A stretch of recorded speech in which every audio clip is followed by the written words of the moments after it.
So basically it's about the vision. It's about my vision about the state of Israel, the need to keep the values of the state of Israel. And I prefer to reach a final status agreement because this serves the interest, I believe, of both sides.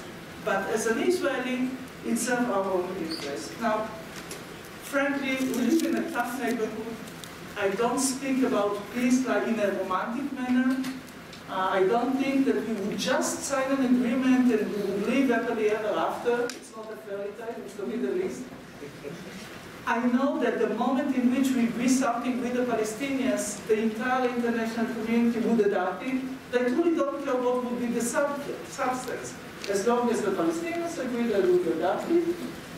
And more than that, I believe that we need a signature, meaning that this is the end of conflict, even though it will take some time until we really express peace as it is and not just peace treaty, not just a piece of paper.